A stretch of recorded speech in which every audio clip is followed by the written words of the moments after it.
ভারত বনাম পাকিস্তান, কে সামরিকভাবে বেশি শক্তিশালী? দুই প্রতিবেশী দেশের মধ্যে সম্পর্ক যেমন জটিল, ঠিক তেমনি তাদের সামরিক প্রস্তুতিও বিশাল। আজ আমরা জানব কোন দেশ কোথায় এগিয়ে এবং ভবিষ্যতের জন্য কী বার্তা রাখে এই সামরিক ভারসাম্য। ভিডিওটি শেষ পর্যন্ত দেখুন, চমকপ্রদ তথ্য অপেক্ষা করছে। সামরিক জনবল। ভারতের সামরিক বাহিনীতে কর্মরত সৈন্য সংখ্যা প্রায় 14 লক্ষ, সঙ্গে রয়েছে 11 লক্ষের বেশি রিজার্ভ ফোর্স। অন্যদিকে পাকিস্তানের সক্রিয় সৈন্য সংখ্যা প্রায় 6,50,000 এবং রিজার্ভ প্রায় 5 লক্ষ। এদিক থেকে ভারত বেশি এগিয়ে।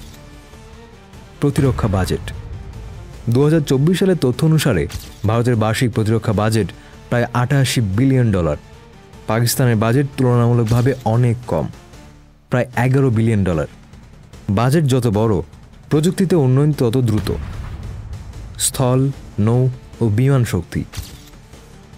ভারতে রয়েছে 4,000-এরও বেশি যুদ্ধ ট্যাঙ্ক, পাকিস্তানে রয়েছে প্রায় 2,700টি। বিমান বাহিনী। ভারতের কাছে রয়েছে 2,200-টির বেশি বিমান ও হেলিকপ্টার, পাকিস্তানের সংখ্যা 1,400-এর আশেপাশে।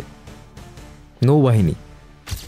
ভারতের আধুনিক বিমানবাহী রণতরী INS বিক্রান্ত আর বিক্রমাদিত্য এর মতো বিশাল প্ল্যাটফর্ম রয়েছে। পাকিস্তানের নৌবাহিনী ছোট হলেও রয়েছে কার্যকর সাবমেরিন ও ফ্রিগেট। সব ক্ষেত্রে ভারত বেশ কিছুটা এগিয়ে আছে। পারমাণবিক শক্তি। ভারত ও পাকিস্তান উভয়ই পারমাণবিক শক্তিধর দেশ। ভারতের হাতে রয়েছে প্রায় 160টি ওয়ারহেড আর পাকিস্তানের সংখ্যা প্রায় 165টি। এখানে উভয় দেশই একে অপরকে প্রতিরোধ করতে সক্ষম। আন্তর্জাতিক সহযোগিতা। ভারতের আছে আমেরিকা, ফ্রান্স ও রাশিয়ার সাথে গভীর সামরিক সম্পর্ক।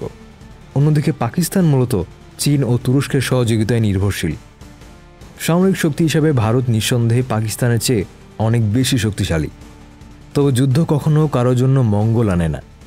দুই দেশের উন্নতির জন্যই প্রয়োজন শান্তি, নাকি কত বেশি ট্যাঙ্ক বা যুদ্ধ বিমান রাখলো।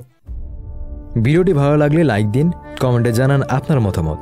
এমন আরও তথ্যবহুল ভিডিওর জন্য চ্যানেলটি সাবস্ক্রাইব করুন। পরবর্তী ভিডিওতে দেখা হবে। ধন্যবাদ।